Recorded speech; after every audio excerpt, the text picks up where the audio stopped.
Buenas tardes a todos ustedes, Dios les bendiga. Es un gusto estar aquí reunidos en la casa del Señor. Les invito a que saluden a su hermano. Vamos a iniciar nuestro servicio.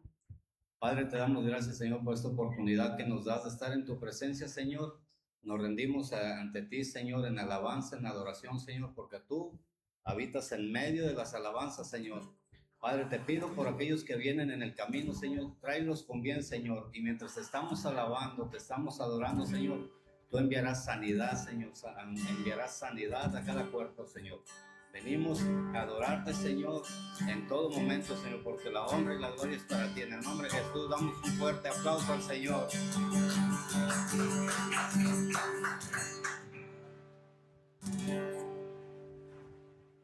Vine a adorar a Dios. Vine a adorar a Dios. Vine a adorar su santo nombre. Vine a adorar a Dios. Él vino a mi vida en un día muy especial. Cambió mi corazón, me mostró un camino mejor. Y esta es la razón por la que digo que vine a adorar a Dios. Vine a adorar a Dios. Vine a adorar a Dios. Vine a adorar su santo nombre. Vine a adorar a Dios. Él vino a mi vida en un día muy especial. Cambió mi corazón, me mostró un camino mejor. Y esta es la razón por la que digo que vine a adorar a Dios. Él vino a mi vida en un día muy especial. Calmó mi corazón, me mostró un camino mejor. Y esta es la razón por la que digo que vine a adorar a Dios. Y esta es la razón por la que digo que vine a adorar a Dios. Vine a adorar a Dios. Vine a adorar a Dios. Amén.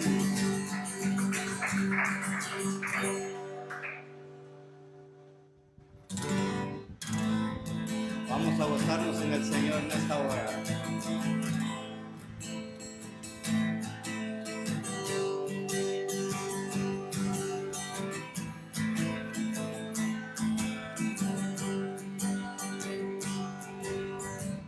El Señor es mi rey, mi todo.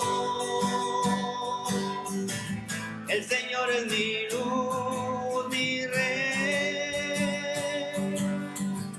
El que me hace vibrar de gozo. El que guía mis pasos. El que extiende sus brazos. El creador de los cielos.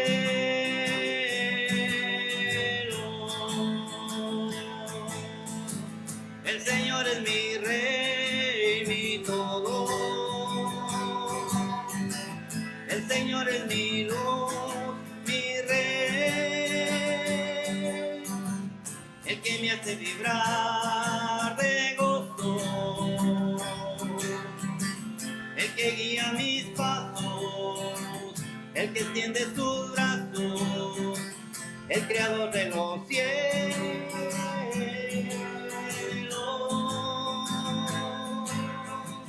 El Señor es mi rey, mi todo. El Señor es mi luz, mi rey,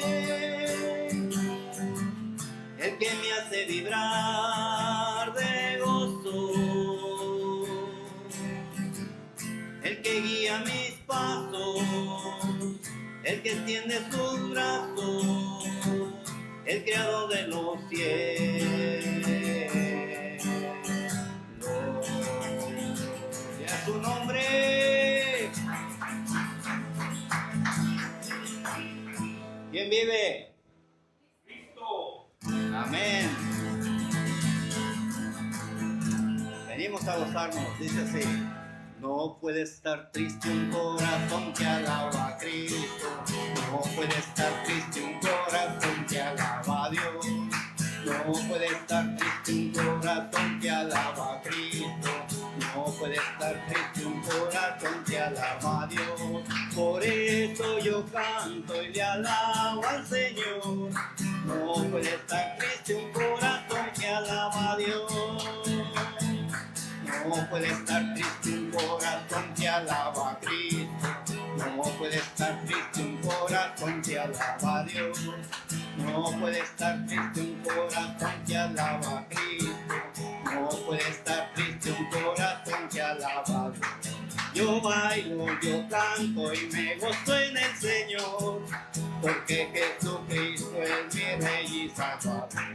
Yo bailo, yo canto y me gozo en el Señor, porque Jesucristo es mi Rey y Salvador. Hay muchas formas de alabar tu nombre y de exaltarte a Jehová. Hay muchas formas de magnificarle, pero ahora lo haré así. Saco mi vida del anonimato, medio corona, vestido real.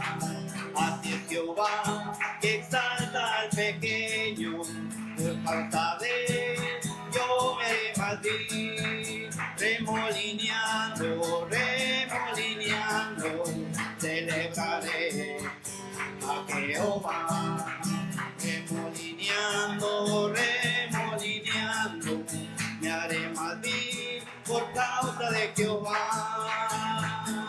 La la la la la la la la la la la la la. Él es el poderoso de Israel, el poderoso de Israel. Su voz se oirá, nadie lo detendrá, al poderoso de Israel. Él es el poderoso de Israel, el poderoso de Israel.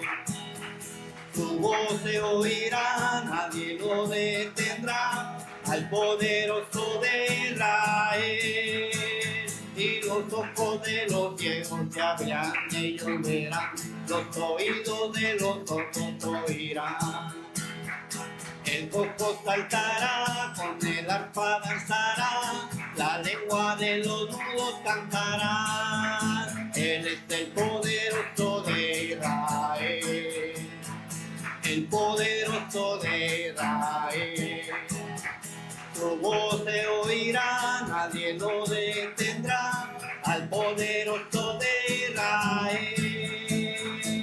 Ven, ven, ven, Espíritu Divino, ven, ven, ven, apodérate de mí.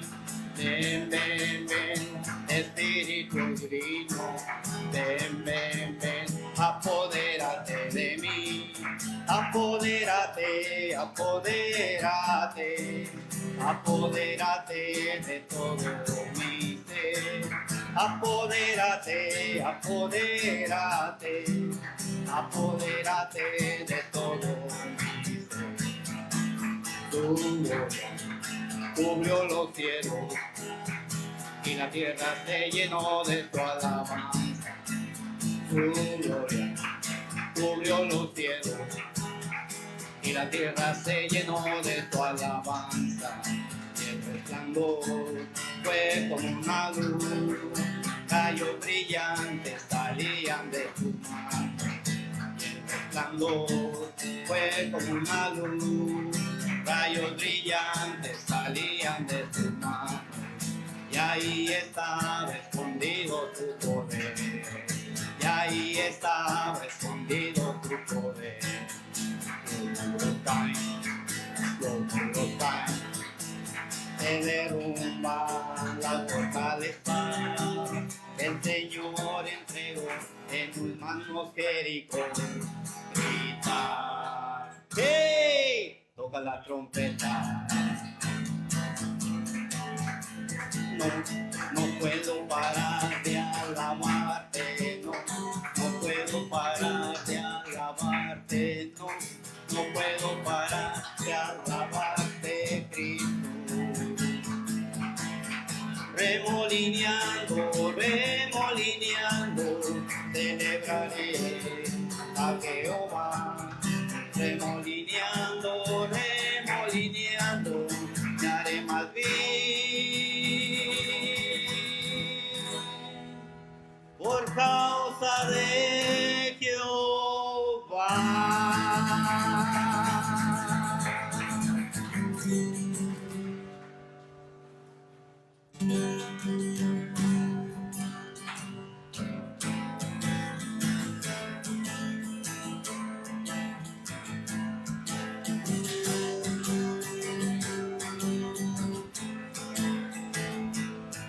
Cuando pienso lo mucho que hizo por mí, cuando pienso el día que me liberó, quiero cantar, cantar, cantar, cantar, cantar. Cuando pienso en lo mucho que hizo por mí, cuando pienso el día que me liberó, quiero saltar, saltar, saltar, saltar, saltar. Cuando pienso en lo mucho que hizo por mí, cuando pienso el día que me rescató, quiero cantar, cantar, cantar, cantar, cantar. Quiero danzar, danzar, danzar, danzar, danzar. No puedo parar de alabarte, no puedo parar de alabarte, no puedo parar de alabarte, Cristo. No puedo parar de alabarte, no puedo parar de alabarte, no puedo parar de alabarte, Cristo. Cuando pienso lo mucho que hizo por mí, cuando pienso el día que me liberó, quiero saltar, saltar, saltar, saltar, saltar. Quiero gritar, gritar, gritar, gritar, gritar. Quiero correr, correr, correr, correr, correr.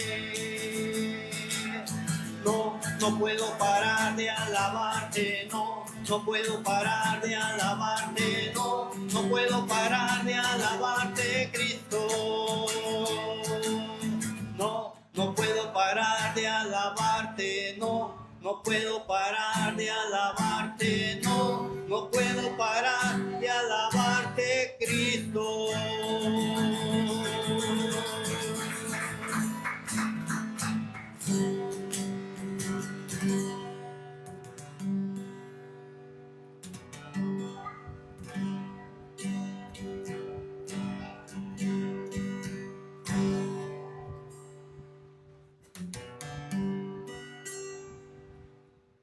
Hay una fuente en mí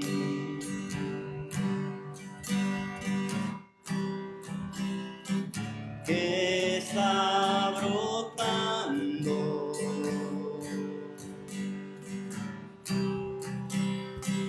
que está fluyendo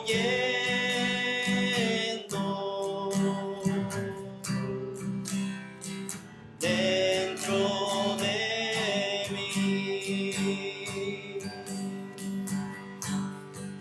Hay una fuente en mí que está brotando,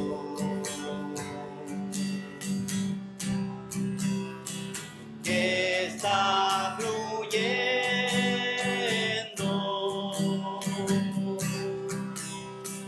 dentro de mí. Es un río de alabanza y de adoración, dirigido hacia ti, Señor Jesús. Recíbelo.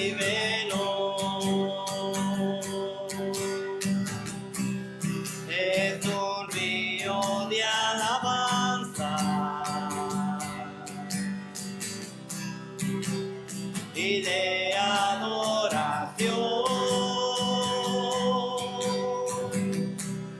dirigido hacia ti, Señor Jesús.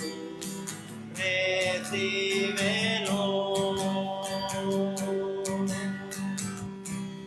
Dirigido hacia ti, Señor Jesús.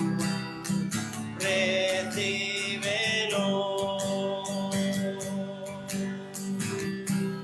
Es un río de alabanza y de adoración, dirigido hacia ti, Señor Jesús. Recíbelo.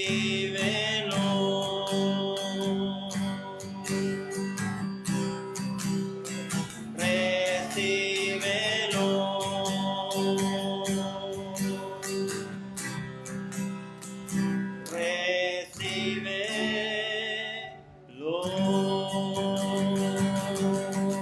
Y a su nombre.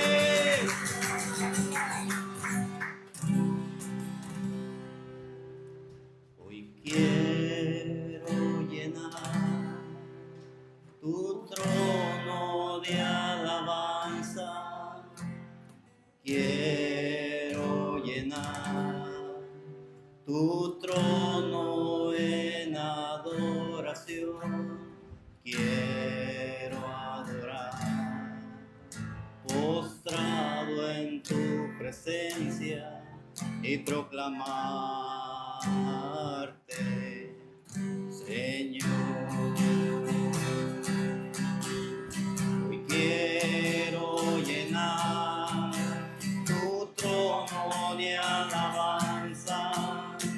Quiero llenar tu trono en adoración. Quiero adorar, postrado en tu presencia y proclamarte, Señor.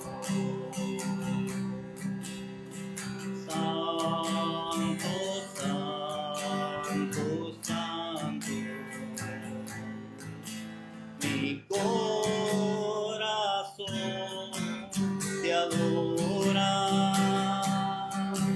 Mi corazón sabe decir, santo eres tú. Santo, santo, santo,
de adoración.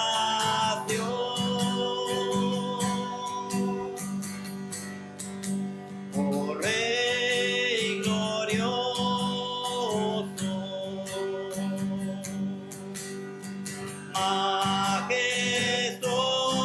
majestuoso, tú eres digno de adoración.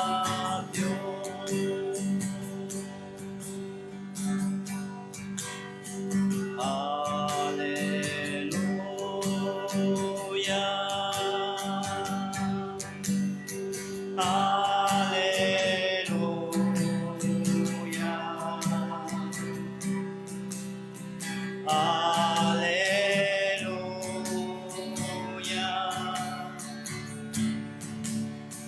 aleluya, aleluya,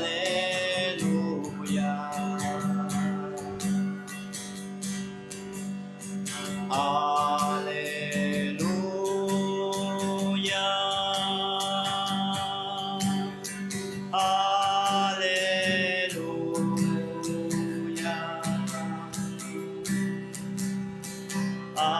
aleluya,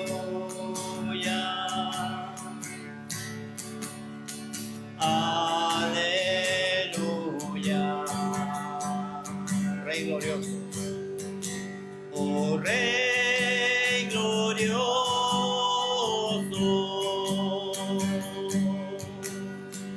majestuoso,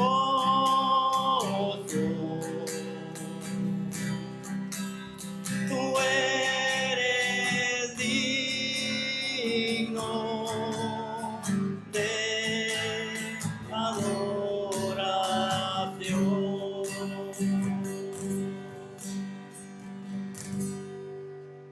Oh Rey glorioso, majestuoso,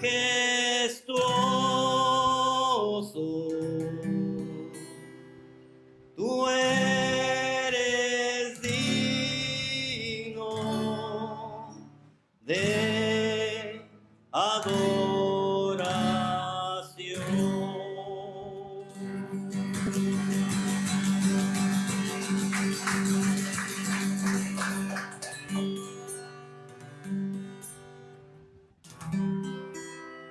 Gracias, Jesús, gracias.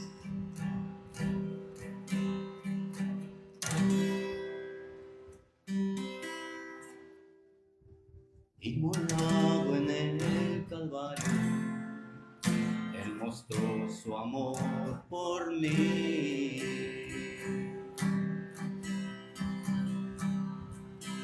Todo peso del pecado,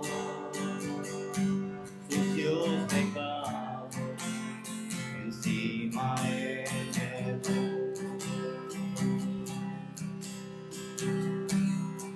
Y en un momento importante, y en un instante muy decisivo, fue por mí o por mi amado Padre, mi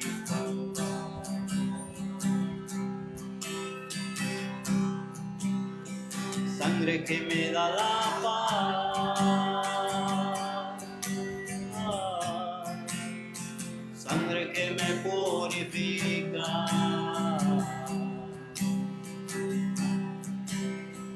sangre que me redime, preciosa sangre, la sangre de Jesús.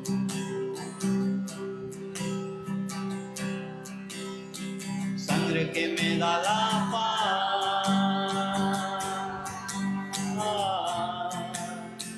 sangre que me purifica,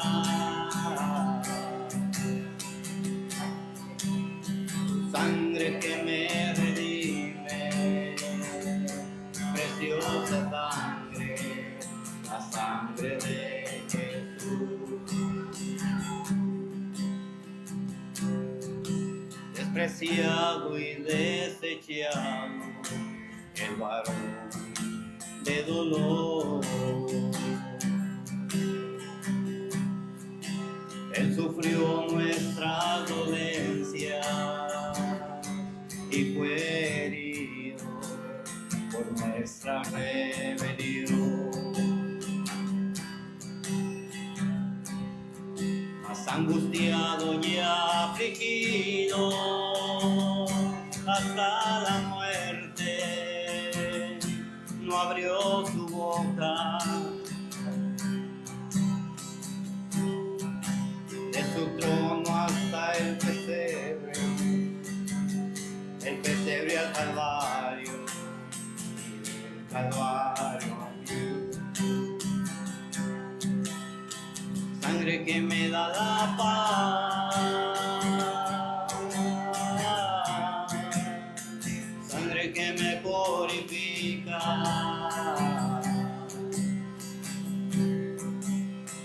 sangre que me redime, preciosa sangre, la sangre de Jesús.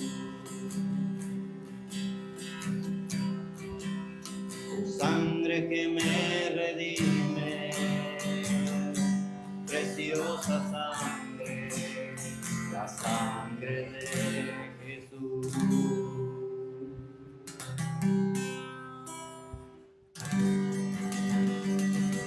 Fuerte aplauso al Señor, alábele que Él vive, Dios les bendiga.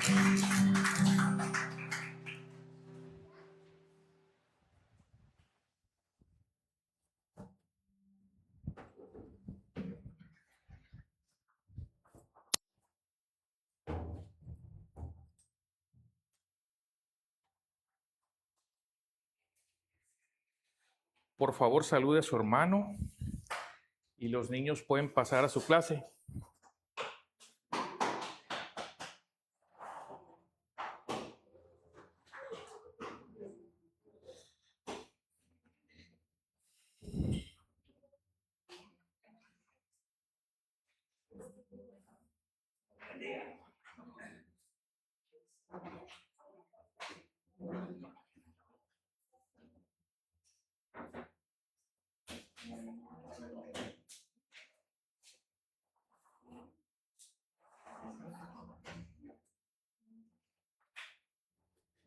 Seamos todos bienvenidos.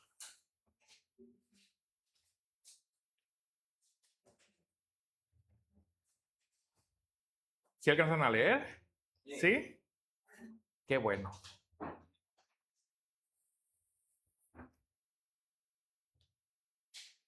Vamos a dar gracias, Señor, por todos los presentes y por los que se han de unir, Señor, tráelos con bien a esta tu casa.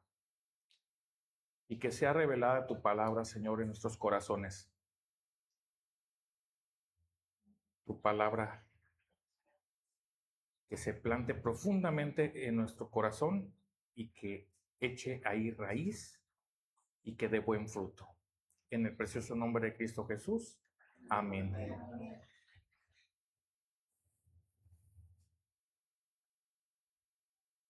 Esta vez traigo un tema bien interesante y es Jeremías 29:11. Y la forma, hace ratito le platicaba a mis hermanos, la forma en que llegó a mí, normalmente cuando Dios me prepara para predicar, con tiempo me da su palabra y yo la desarrollo. Él me pone los medios. Es una lluvia de ideas tan preciosa cuando estás en la presencia del Señor. Y esta vez no ocurrió así. A mitad de semana yo estaba desesperado porque no tenía el tema. Y ese miércoles se aunó de que no había desayunado, no había comido y traía mucha hambre. Y mi esposa nos llevó a cenar a un lugar y en ese lugar, en medio de ese bullicio, porque había mucha cacofonía ahí adentro, mucho ruido, el Señor me dice Jeremías 29:11. Abro mi Biblia y digo, los planes del Señor son buenos y son para mí. Ok. Me dice el Señor, no, espérate. No es así de sencillo. tienes que buscar, tienes que escarbarle. Vas a ver que vas a encontrar algo maravilloso. Terminamos de cenar, nos fuimos a nuestra casa y empiezo a buscarle. ¡Wow! Y este día vamos a hablar de este tema y verán qué bonito es. Me gustaría compartir la pantalla con los que están en proyección. Ahí tenemos Jeremías 29:11. Y la ruta de aprendizaje para este tema es la siguiente: el linaje de Jacob, la primogenitura perdida, el ascenso de Judá, el cautiverio en Babilonia, el mensaje que da el profeta Jeremías y el propósito divino que Dios tiene para usted y para mí. Así que vamos a empezar con el linaje de Jacob. Todos lo conocemos, ¿cierto? Son 12 tribus. ¿Cuántos hijos tuvo Jacob? ¿No? Hijos fueron 13. Ahorita vamos a ver. Son 12 hijos de las 12 tribus, pero también tenemos a Dina. Ok. Jacob, ¿recuerdan cómo ganó su primogenitura? ¿Sí? Ok, haciendo trampa. Bueno, él se casa con 4 mujeres. Estas 4 mujeres, Lea, la primera esposa. ¿Recuerdan cómo se la dieron a Jacob? También con un engaño. ¿Ok? Luego viene Bilha, que era sierva de Raquel. Silpa, que era sierva de Lea. Y por último, Raquel, que era su esposa amada, por la cual trabajó, ¿cuántos años? Un montón de tiempo, ¿cierto? Bueno, con Lea tuvo a su primogénito, Rubén. Después, Simeón, Leví, Judá, Isaacar, Zabulón, Adina. Con Bilha fue Dan y Neftalí. Con Silpa, Gad y Aser. Y con su esposa, la que tanto amó, a José y a Benjamín.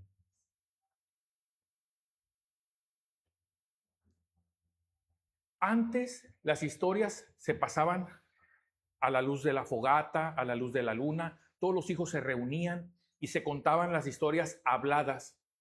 Generación tras generación, estas historias se iban repitiendo. ¿Ustedes no sabían qué tan importante era la primogenitura? Rubén lo sabía, ¿verdad? ¿A qué nos lleva todo esto? ¿De dónde viene el linaje de Jesús? De Judá. Ah, caray, de Judá. ¿Y Judá qué número dijo era? Rubén, Simeón, Leví y Judá. La primogenitura pasó del primero al cuarto. Ah, caray, ¿qué pasó? Si la primogenitura es lo más importante, ¿qué pasó? Y poco a poco empiezas a escarbar y Dios te empieza a revelar. Pongamos atención al Espíritu Santo porque hoy vamos a aprender algo. Ahí me imaginé a los 12. Y vamos a hablar de Rubén, Simeón, Leví y Judá. Los demás los vamos a dejar fuera porque lo importante es por qué Rubén pierde su primogenitura, por qué Simeón la pierde, por qué la pierde Leví y por qué Judá es el que se queda con ella. Ay Dios. Vamos a regresar un poquito. Ok. Entonces, ¿cuál es la razón de que perdió su primogenitura? Y le puse así, un drama familiar, porque créame, no hombre, hasta de todo hubo.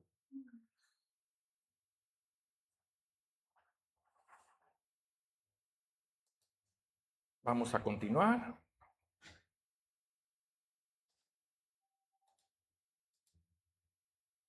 Para entender por qué fue el pueblo de Judá el que cayó en el imperio babilónico, tenemos que hacer un viaje en el tiempo. ¿A qué me refiero? ¿Por qué Judá fue cautivo? Porque Jeremías manda una carta y esta carta es precisamente a la gente que está cautiva. Y usted se puede preguntar, ¿cómo es que Dios permitió que su pueblo amado entrara en cautiverio? O sea, más sin embargo, Dios lo permitió. Y si vamos a las Escrituras y buscamos qué dice Jeremías 29, y es una carta a los desterrados. O sea, imagínense, Jeremías, el profeta, le manda una carta a los que están en destierro. Y les dice, él escribiendo desde Jerusalén, una carta a los ancianos.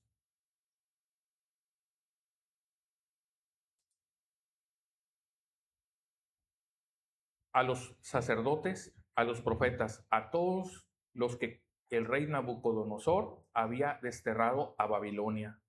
Esta carta iba dirigida a todos los principales. Y dice así, envía una carta a través de Elasa. Esta carta llega a su destino. Y esto dice el Señor de los ejércitos celestiales, Dios de Israel, a los cautivos que él desterró de Jerusalén a Babilonia. Espérame. Dice que él desterró de Jerusalén a Babilonia. Edifiquen casas y hagan planes para quedarse. Planten huertos y coman del fruto que produzcan. Cásense, tengan hijos. Luego encuentren esposos, esposas para ellos, para que tengan muchos nietos. Multiplíquense, no disminuyan y trabajen por la paz y la prosperidad de la ciudad donde los envié al destierro. Pidan al Señor por la ciudad, porque el bienestar de la ciudad dependerá del bienestar de ustedes. Esto dice el Señor de los ejércitos celestiales, Dios de Israel. No permitan que los engañen los profetas y los adivinos que están entre ustedes en la tierra de Babilonia. No presten atención a sus sueños, porque les dice mentiras en mi nombre. Yo no los envié, dice el Señor, refiriéndose a los falsos profetas. Esto dice el Señor, ustedes permanecerán en Babilonia durante 70 años, pero luego vendré y cumpliré todas las cosas buenas que les prometí y los llevaré de regreso a casa. Y luego viene lo que dice Jeremías 29:11. Pues yo sé los planes que tengo para ustedes, dice el Señor. Son planes para lo bueno y no para lo malo, para darles un futuro y una esperanza. Aquí la historia se pone interesante porque los profetas les habían dicho que iban a estar solamente 2 años. 2 años iba a terminar el yugo.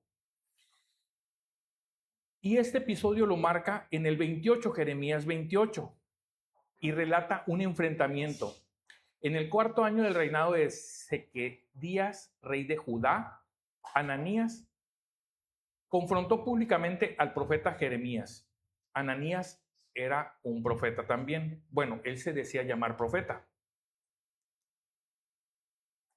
Y la falsa profecía de Ananías decía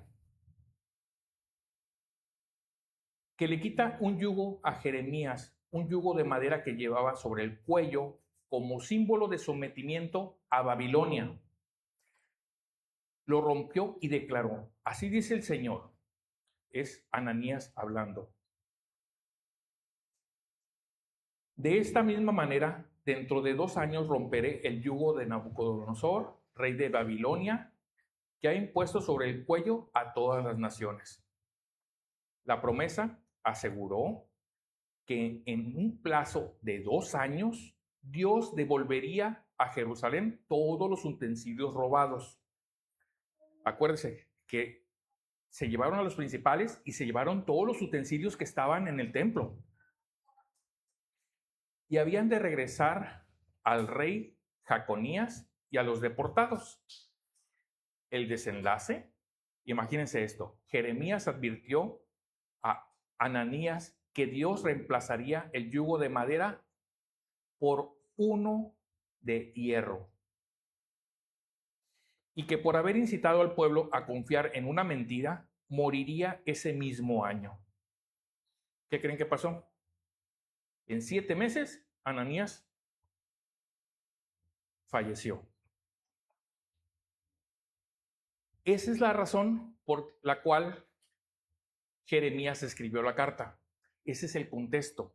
Pero para entender eso, viene la parte interesante.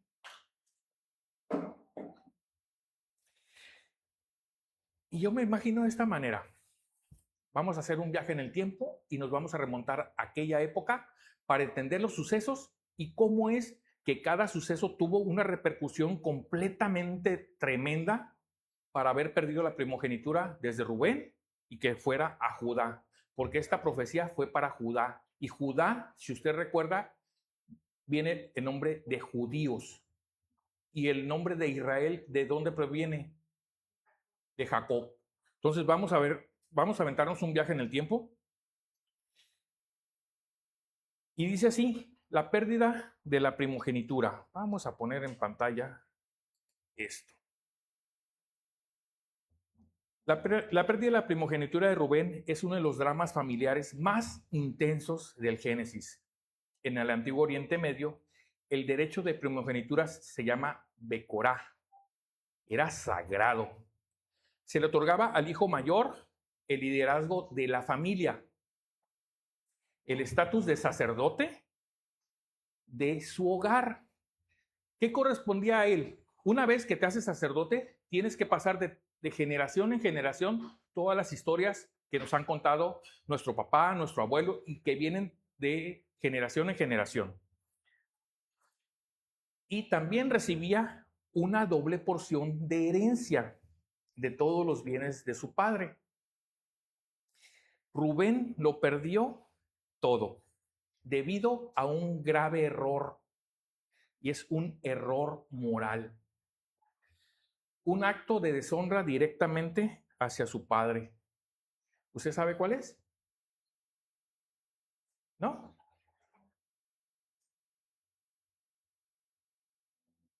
Este evento ocurre en Génesis 35:22, poco después de la muerte de Raquel, la esposa amada de Jacob. El texto bíblico relata de forma directa y breve lo siguiente. Aconteció que cuando moraba Israel en aquella tierra, Jacob, fue Rubén y durmió con Bila, la concubina de su padre. E Israel lo supo. Bila no solamente era concubina de Jacob, sino que era madre de 2 de sus hermanos, como lo vimos hace ratito, de Dan y de Neftalí. Al acostarse con ella, Rubén cometió un acto que en esa cultura no solo se veía como una grave inmoralidad sexual, sino una afrenta política y una abierta falta de respeto a la autoridad de su padre, intentando usurpar la posición de liderazgo dentro del clan familiar antes de tiempo. Aunque en ese momento el texto simplemente cita, Israel lo supo, Jacob lo supo. Y Jacob guardó ese dolor en silencio hasta el final de sus días. Jamás se lo reclamó. Él tuvo esa espina en su corazón. Entonces me imaginé esto. Rubén con Bila y que Jacob los vio. La Biblia dice que tuvieron intimidad, así que vamos a dejarlo eso hasta ahí. Después viene un hecho tremendo, Siquem. ¿Qué pasa en Siquem? Ella es Dina. Siquem la deshonra. Pero Siquem es una ciudad. Sí, es una ciudad que lleva el nombre del hijo del gobernante de esa ciudad. Y él abusó de ella, abusó de la hija de Jacob.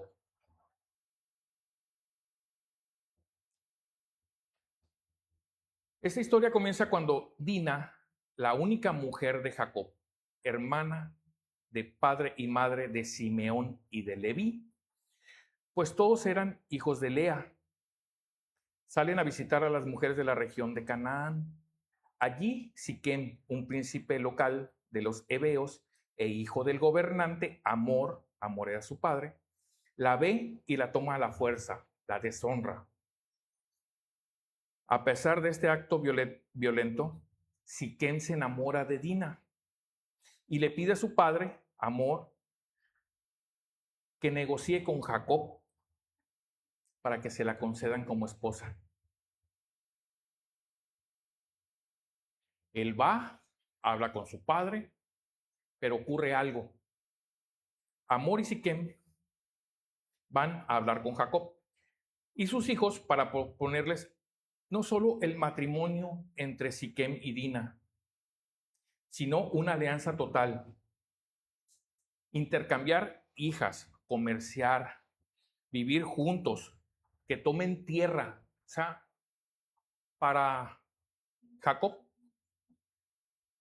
ya habían deshonrado a su hija, pero lo que estaban dando por dote era suficiente para resarcir el error. Los hijos de Jacob, profundamente indignados y llenos de ira por la humillación de su hermana, idean una trampa engañosa. Y la Biblia lo cita así: hablaron con engaño, Génesis 34:13. Les dijeron que no podían entregar a su hermana a hombres no circuncidados. ¿Sabe lo que significa eso? Sí, ¿verdad? Porque era una abominación a su pueblo.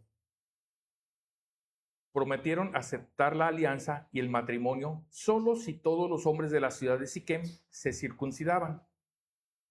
Siquem y su padre aceptaron de inmediato y convencieron a todos los varones de esa ciudad para que se sometieran a ese rito.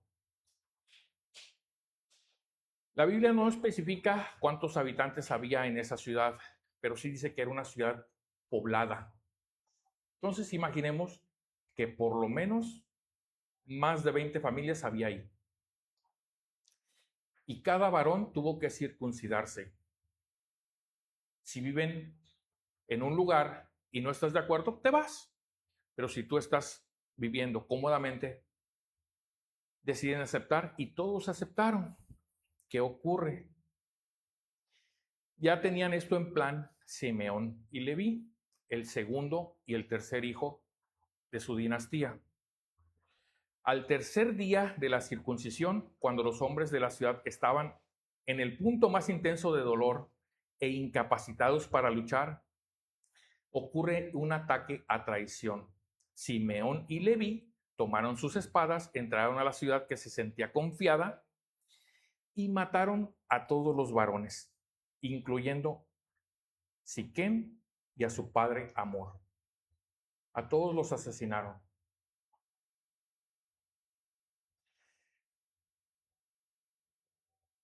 Rescatan a su hermana Dina, que la tiene Siquem, y posteriormente todos los hermanos se unieron para saquear la ciudad, tomando todo, rebaños, bienes y llevándose cautivos a las mujeres y a los niños. ¿Jacob lo sabía? No, no tenía conocimiento de esto. ¿Qué pasa con Jacob? Queda aterrorizado, dice la Biblia. indignado por lo que habían hecho sus hijos, no solo por el acto de traición en sí, sino por las consecuencias políticas y de seguridad para su pequeño clan.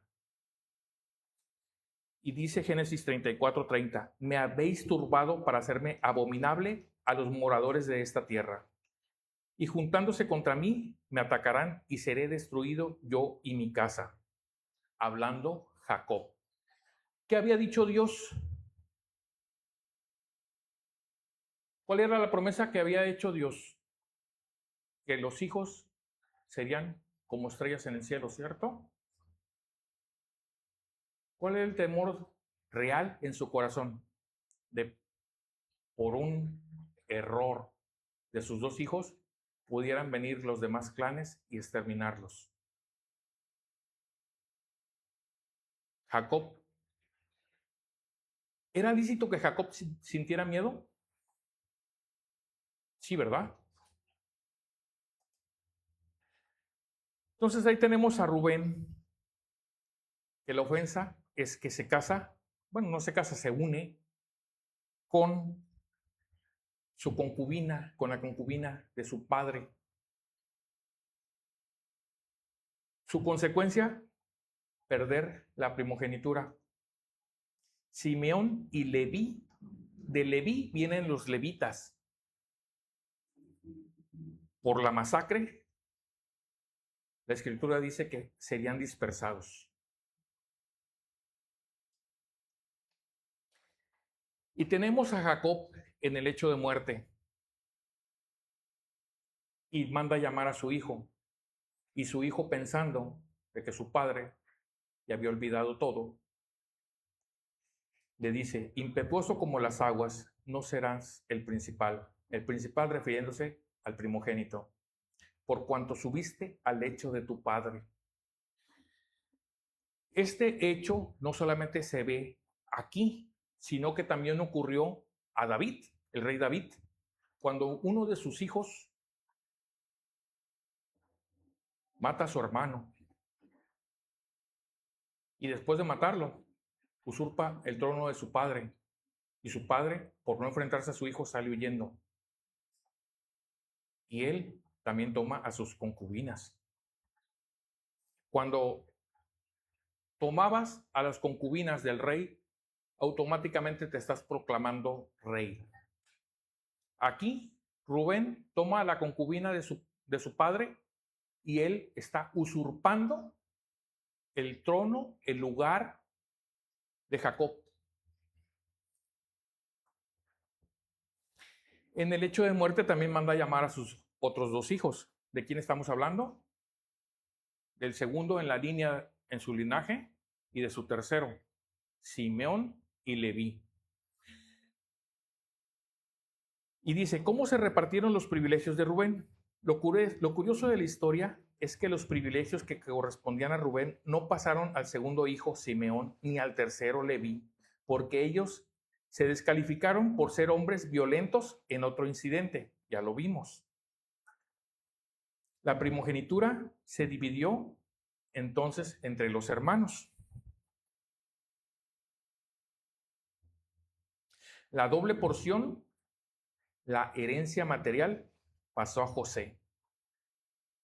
Al ser el hijo preferido de Jacob con Raquel, recibió la doble porción a través de sus dos hijos, Efraín y Manasés, quienes formaron dos tribus independientes con derecho a tierra. Esto está en Primera de Crónicas 5:1. Y el liderazgo y el linaje real, el poder, pasó a Judá, el cuarto hijo, de cuya línea nacerían los reyes de Israel y el Mesías. El sacerdocio, el rol espiritual, pasó a Leví. Momento, si Leví fue excluido, ¿cómo es que Leví pasó al rol espiritual? ¿Por qué tenemos a los levitas? ¿Qué hicieron ellos para merecer esa distinción, siendo que ya habían sido excluidos? Y la Biblia dice específicamente que serían dispersos.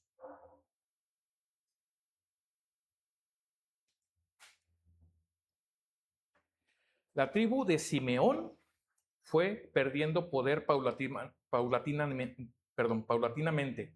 Cuando entraron a la tierra prometida, no recibieron un territorio propio consolidado, sino que les dieron algunas ciudades dentro de la herencia de la tribu de Judá.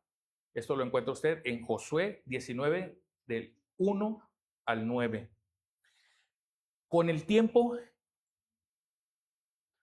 se asimilaron y fueron prácticamente desapareciendo. No es una tribu de la cual tengamos gran noción. Simplemente el tiempo los borró. Pero la tribu de Leví hizo algo importante. Quedó dispersa sin una porción contigua de tierra. Sin embargo, en el desierto, tras el incidente del becerro de oro, los levitas se mantuvieron fieles a Dios. Y esa dispersión profetizada se transformó en una bendición. Dios vio eso. Dios vio el corazón de ellos y vio un corazón puro. Entonces le entrega a los levitas el cuidado de todos los utensilios del templo, de todas las labores del templo, y son los únicos que no recibieron una dote física. Ninguno de ellos tuvo capital o tierras. No, ellos solamente estaban destinados a estar en el templo. Ahora dígame, si los demás tienen tierras, pueden cultivar, tienen tierras, pueden tener ganado, se pueden alimentar, ¿cierto? ¿Y los levitas, cómo le hacen? ¿Dios no tiene cuidado de nosotros? Sí, ¿verdad? Entonces, ¿de dónde se alimentan los levitas? De lo del templo. ¿Y qué se llevaba al templo? Las ofrendas. ¿Y cuáles eran ellas? Fruta, gallinas, arroz. De todo, ellos tomaban una parte y una parte era santificada. Entonces, ellos jamás padecieron. ¿Por qué? Porque Dios tiene cuidado de ellos. Y los levitas fueron repartidos en 48 ciudades por todo Israel para enseñar la ley. La ley era lo más importante que tenía el pueblo. Y solamente los levitas eran los únicos que tenían el sacerdocio para que ellos pudieran seguir enseñando. Ya tuve la oportunidad de platicarles, de comentarles en una clase cómo es de que cada sacerdote escoge a su discípulo, ¿cierto? ¿Lo recuerdan? Esa labor importante era de los levitas. Y tenemos por fin el ascenso de Judá. Judá, el cuarto hijo, fue el que se llevó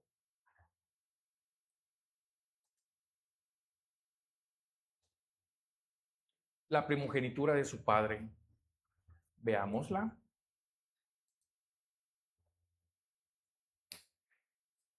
Los privilegios se repartieron de esta manera. José recibió la herencia. Leví recibió el sacerdocio. Y Judá recibió el liderazgo. Liderazgo donde vienen todos los reyes, incluyendo a Jesús. Entonces, ¿cómo es posible que reciban, siendo el pueblo escogido, reciban cautiverio y cautiverio en Babilonia? ¿Por qué Judá cayó? ¿Por qué Dios permitió que fueran ellos sometidos?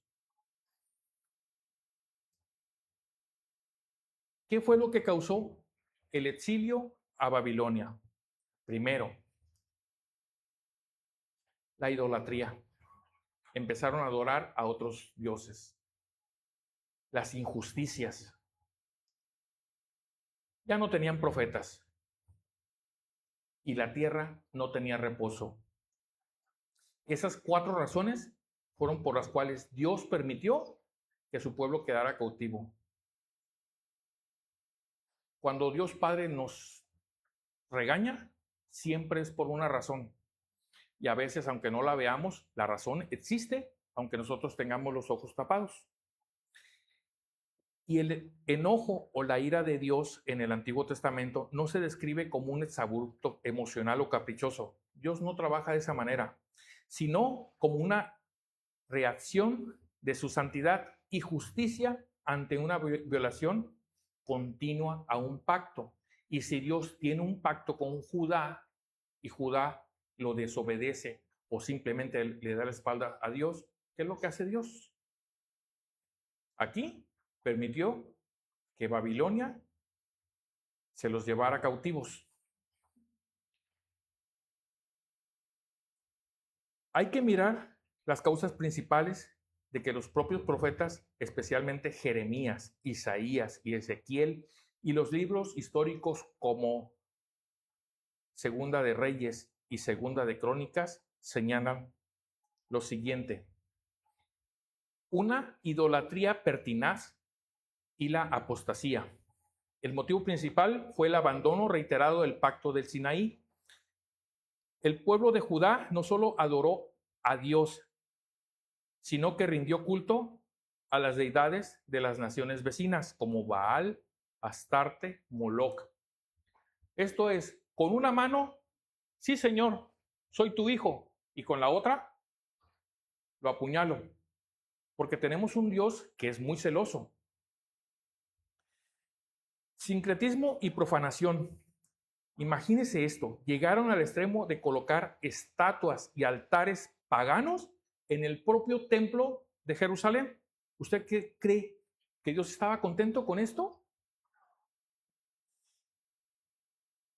Y ocurre algo que si de veras no sé cómo se les metió en cabeza hacer esto. Imagínese, sacrificios humanos. ¿Y a quién cree que sacrificaban? A sus propios hijos. Usted lo encuentra en Jeremías 19, del 4 al 5. Entregaban a sus propios hijos al fuego de dioses paganos. Dios no se quedó con los brazos así, pues mira qué bonito. Veamos lo que pasó.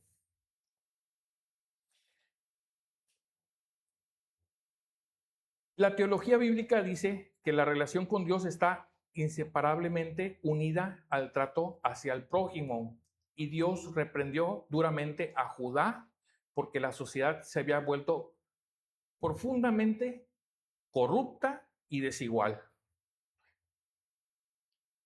Los poderosos y ricos oprimían a los sectores más vulnerables de la sociedad, las viudas y los huérfanos, los extranjeros y los pobres.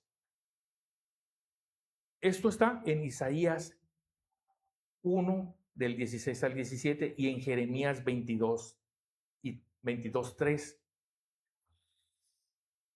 Cuando usted era extranjero en una ciudad, los habitantes de esa ciudad lo tomaban a usted y le daban hospedaje, alimentación. Si no lo hacía, era una ofensa.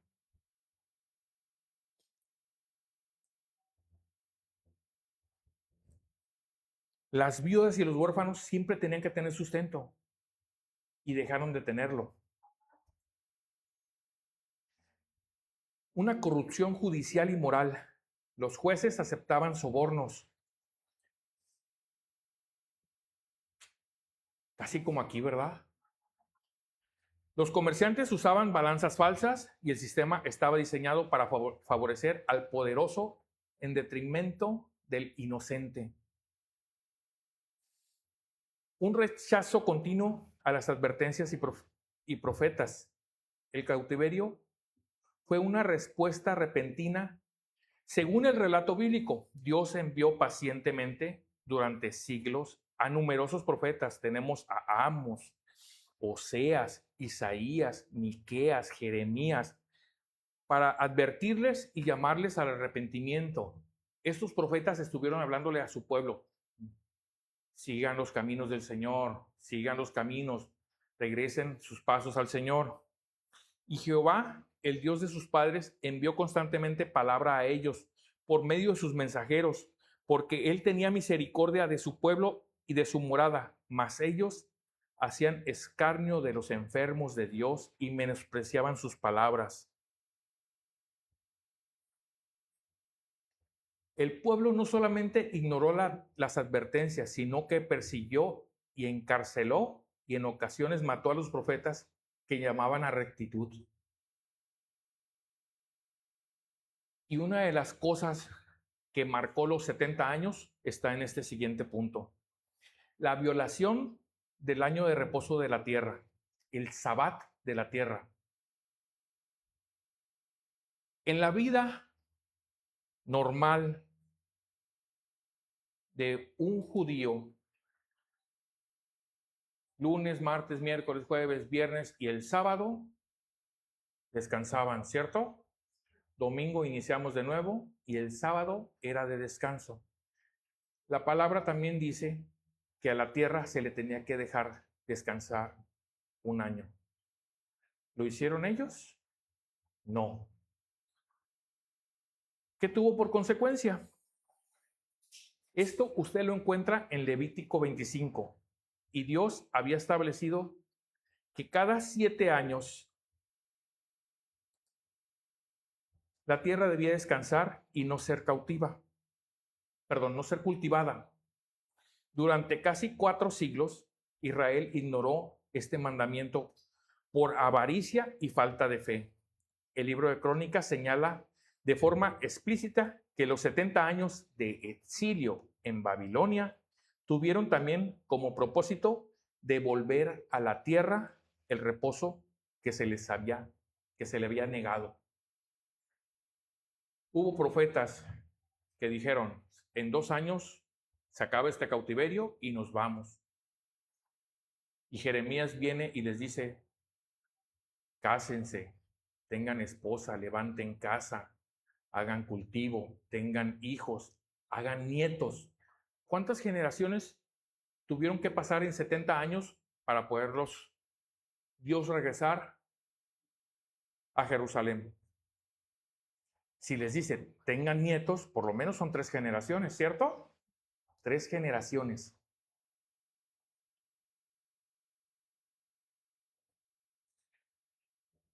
Para que se cumpliese la palabra que Jehová, por la boca de Jeremías, hasta que la tierra hubo gozado de sus días de reposo, porque todo el tiempo de su asolamiento reposó, hasta que los 70 años fueron cumplidos, dice segunda de Crónicas 36, 21, hasta entonces ellos dejaron de ser cautivos. 70 años. ¿Cuántas razones tuvo Dios para ponerlos en cautividad? 4. 4 razones. El propósito detrás de la ira era disciplina, no aniquilación. Por eso en la carta de Jeremías les decía, multiplíquense, tengan hijos, tengan nietos, vivan, oren por esa ciudad donde ahora son cautivos. Es importante notar que en la visión bíblica el cautiverio no fue un acto de venganza destructiva, sino un acto pedagógico y purificador. Pedagógico porque Dios te está enseñando a la mala que tienes que cumplir las leyes. Y purificador porque durante esos 70 años la tierra podía volver a dar fruto. El remedio contra la idolatría, el exilio fue tan impactante. Tras el regreso a Judá, el pueblo judío nunca más volvió a caer en idolatría. Ni de imágenes, ni de culto a ningún dios pagano. ¿Aprendieron la lección? Lección aprendida. Dios buscaba podar el árbol para que pudieran volver a dar un fruto sano, preservando la línea mesiánica, porque el pueblo tiene una palabra y si esa palabra tarde o temprano se tiene que cumplir, pero le tuvo que tocar la poda y tuvieron que regresarse al Señor. Y la única manera que pudo hacerlo fue mediante el cautiverio en Babilonia. Entonces, ¿cuál es la razón del mensaje de Jeremías? Ya lo leímos hace unos minutos atrás. Los falsos profetas predecían 2 años. Jeremías les ordenó, les instó a soportar 70 años. Desde Jerusalén, el profeta Jeremías escribe una carta dirigida a los ancianos, sacerdotes y a todo el pueblo deportado de Babilonia. Recuerden, no se los llevaron a todos, solamente se llevaron a los principales. El mensaje de Dios a través de Jeremías fue contundente y contrario a lo que ellos querían oír o preferían oír. Muchas veces es más sencillo decir, sí, hermano, tú te encuentras en una dificultad. Sí, hermano, llévatela tranquila, Dios tiene cuidado de ti, en breve saldrás. ¿Pero son los planes de Dios? ¿O es consecuencia de algo que nosotros propios iniciamos o concedimos para nosotros?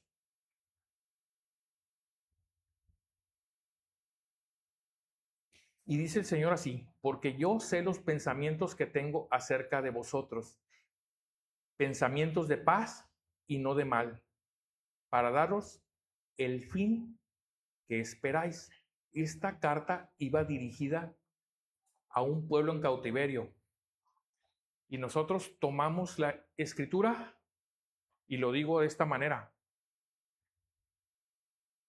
Dios me muestra esta escritura a mí para llamarme atención.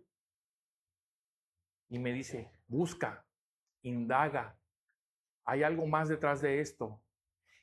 Y la palabra tarde o temprano se cumple. Así sea una palabra en el Antiguo Testamento, hoy en presente esa palabra se va a cumplir. Pensamientos de paz y no de mal, para darnos el fin que esperamos.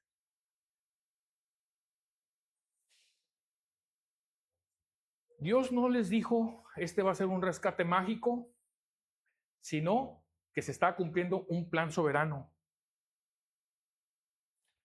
Si yo tengo profecía sobre el linaje, la voy a cumplir.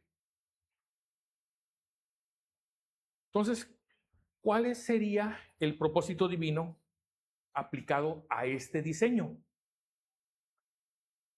Porque Dios tiene un diseño perfecto para nosotros. Y su palabra sí lo dice, que fuimos creados con un propósito específico, que se nos han dado dones ligados a talentos únicos, que tenemos que hacer una búsqueda para revelar lo que Dios puso en nosotros. Cada uno de nosotros tiene un propósito.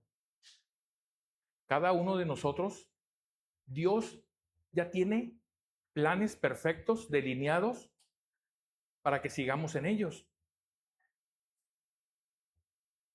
¿Quién dice Dios que es usted?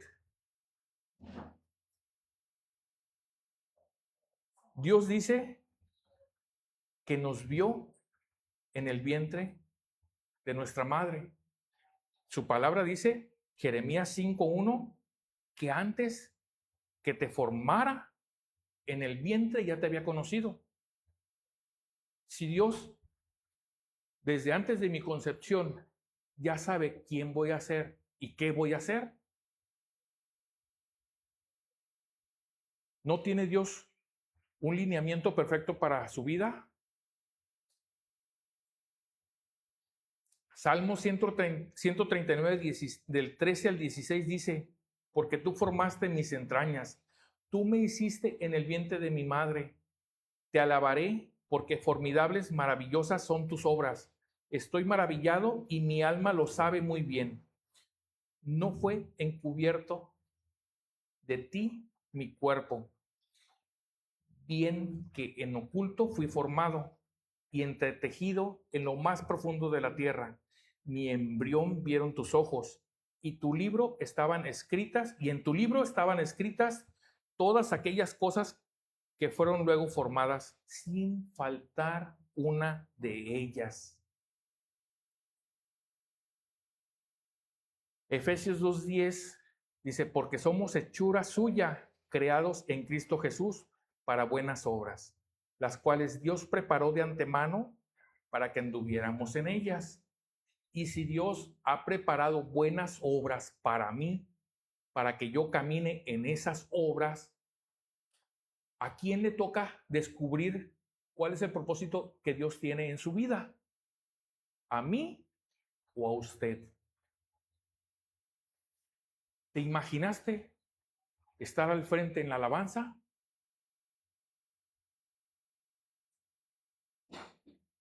¿Pasó esto por tu mente? ¿O Dios dio y puso los medios, la hora, para que tú le adoraras? Así Dios lo hace con cada uno de nosotros. Dios levantará. Él tiene 5 ministerios y Dios nos va a levantar en uno de los 5 ministerios.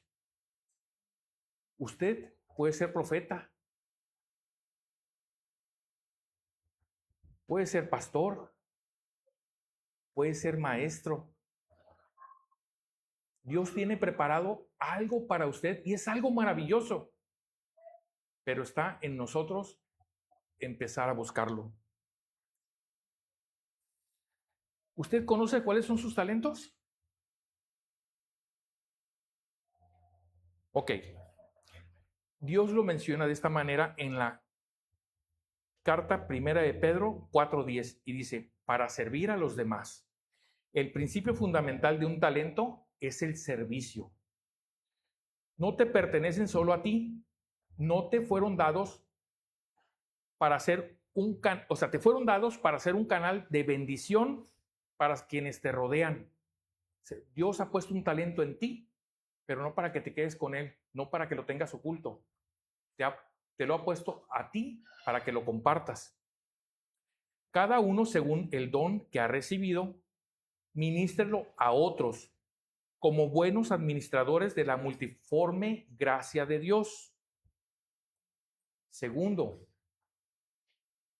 para dar gloria a Dios. Cuando tú te paras enfrente y le alabas, le estás dando la gloria a Él.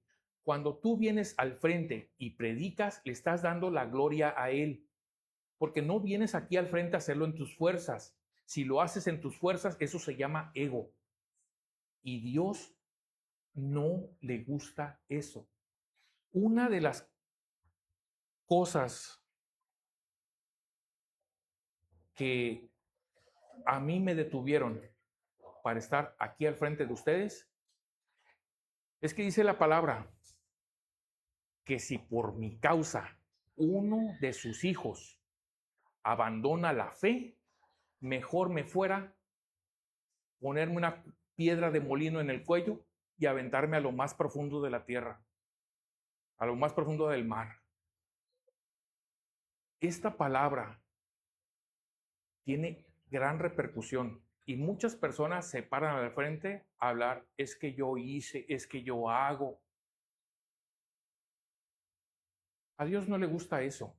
A Dios le gusta que hables y hables su palabra. Y entre más comunión tengas con Dios, entre más te acerques a Él, Dios te va a revelar todos sus caminos, te va a revelar cuál es el propósito. Y el segundo es para dar gloria a Dios. Y todo lo que hagas, hazlo de corazón para que el Señor para el Señor y no para los hombres. Hazlo para que Él se lleve la gloria y no te la lleves tú. Porque la gloria, ¿a quién pertenece? La gloria pertenece solamente al Señor. La tercera, para que los multipliques y no los escondas. ¿Se acuerdan de la parábola de los talentos? El que tenía 3 talentos los multiplicó. ¿Cuál fue su premio? Que el que escondió se le fue quitado. Así que si tú tienes un don, úsalo a favor de Dios, porque ese don te va a dar para tener más. Ese don está al servicio del Señor. Y cuando tú pones tu don al servicio del Señor, créame que la bendición cae sobre tu vida. Dios espera que desarrolles y trabajes y arriesgues tus dones con valentía, que te pares al frente, que ministres sin miedo. Dios te va a exaltar a las naciones. No los escondas por miedo al fracaso, por la comodidad al fallar. Haz una buena administración de lo que Dios ha puesto en ti. Este don maravilloso que Dios te ha dado, que sirva para edificar a la comunidad. Así como el cuerpo humano tiene diferentes partes y cada una cumple una función completamente vital. Los ojos ven, las manos actúan. El diseño de Dios es que tu talento encaje perfectamente con las necesidades de otros para construir una comunidad fuerte y unida. Dice Romanos 12, 6 al 7, de manera que teniendo diferentes dones, según la gracia que nos es dada, si el de profecía, úsese conforme a la medida de fe, o si es de servicio, úselo en servir. Y el que enseña, úselo en enseñanza. En resumen, la perspectiva divina de tus talentos se resume en 3 palabras. Primera, gratitud. Reconozcamos que todo viene de Él. En servicio, entregarlo a los demás. Servicio es muy importante. Doy gracias a Dios por todas las personas que se levantan, que vienen en las mañanas, barren, acomodan, para que nosotros lleguemos y esté todo listo. Eso es servicio. Eso Dios lo ve. Eso Dios lo premia. No solamente es barrer, también es lavar baños. ¿A quién le gusta lavar baños? Amén. Pero nomás uno levantó la mano. 2. Son pocos los que nos gusta lavar los baños. Pero ese servicio lo ve Dios. Y la responsabilidad es hacerlos crecer constantemente. Todos los que nos paramos al frente tenemos esa responsabilidad de hacer que usted salga con una palabra bien sembrada, bien cimentada, para que esta palabra no llegue un cuervo y se la lleve.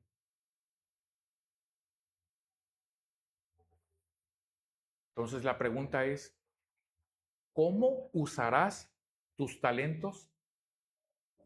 No en tu propósito, en su propósito, en el propósito que Dios tiene para tu vida.